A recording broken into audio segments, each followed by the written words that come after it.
Hello everyone. Today we will be doing a dictation from Progressive Magazine, March 2026. I will be dictating exercise 17. We will start the dictation in 10 seconds. 5 seconds to go. Start. I recall how, after years of struggle and suffering, India has won independence and shaken off the foreign yoke. All of us who took part in this struggle did so with the idea that when independence was achieved, there would be good government in India. When we accepted partition, it was with the sincere desire that we should thereby be enabled to work out our own salvation unhampered by the factors which rendered progress impossible. At the same time, we wished Pakistan well and hoped that under the settled conditions, when they realized that we were really good brothers and not two nations of different faiths and ideologies, they would come back to us. But the poison has been injected too far by the ceaseless propaganda of hate and of the two nation theory. The result has been that no Sikh in Hindu can live in peace and safety in Pakistan, a fact which had its reactions in that no Muslim could live without fear and Punjab. Nevertheless, we have to so order our conduct that no further religious quarrels taint our history.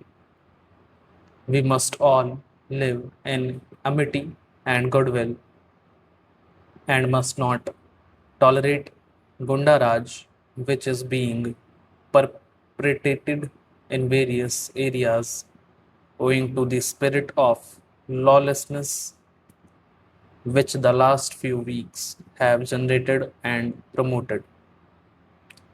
After alien rule, to which both the rulers of the states and the people were equally subjected, has been removed, all those who are left belong to one family. There can therefore be no quarrel with the princes. They are ours, and we can make them understand and appreciate our point of view. But before you can make them understand and ask them to relieve themselves of the burden which they are shouldering, it is your bounden duty to make yourself worthy of taking over those responsibilities. It is not enough to ask for responsible government. You must know how to digest it. No government can function without popular support. There, two states are living examples of how, in the fitness and fullness of time, popular unity and strength has made the rulers part with power. This shows that we must change our methods to suit the new circumstances which the departure of alien rule has created. I myself took part in many a fight with rulers in the past, but I always told them, and my struggle was not with the rulers as such, but the days of vilifying princes, calling them names and maligning them are gone. It is not only a waste of energy to concentrate on them, but also needless irritation in a profitless undertaking. Our methods now have to be guided by a more friendly approach and a spirit of understanding and goodwill. No government anywhere in India can be carried on without popular support. I am sure the princes themselves realize that their interests lie in taking the people with them. Why should we therefore pick quarrels or choose the path of ill will or hostility? I appeal to you to cultivate a proper sense of moral values. I ask you to do a little heart searching. We can only advise you, but you can act on that advice only according to your capacity. If you are selfless workers, you will get your reward. But if you become involved in mutual jealousies and religious quarrels, you can only do damage to the cause which you profess to uphold. When we achieved independence, it was with a view of carving out for India a place in the world polity and to raising to stature and the standard of living of the people.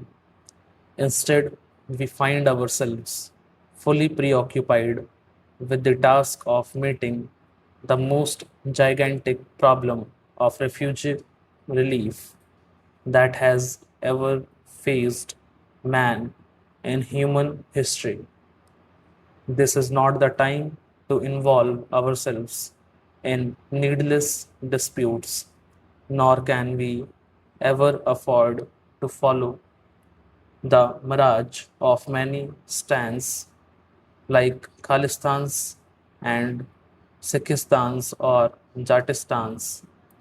If we are not careful and become a prey of these inimical ideas, we can only succeed in turning India into a Pagalistan. It is therefore up to you to forget your mutual quarrels and behave with a sense of responsibility and in a spirit of cooperation and goodwill. We have formidable tasks before us: attacks on railways, looting, and the part which sometimes even the military and the police play in such incidents merely show that we are face to face with moral bankruptcy, which, if not checked, must mean downfall and ruin. Remember, if a hungry man dies of starvation, he dies without a stain on his honor, but one who steals to feed himself virtually suffers from living death. He has not followed the path of honor and glory, but that of shame and disgrace. If we want popular government, we must build up popular support and strength. Princes want respect and reverence. They will gracefully yield to popular demand if they find that a sense of responsibility and popular support prompts and popular organizations to achieve its goals promptly. Stop.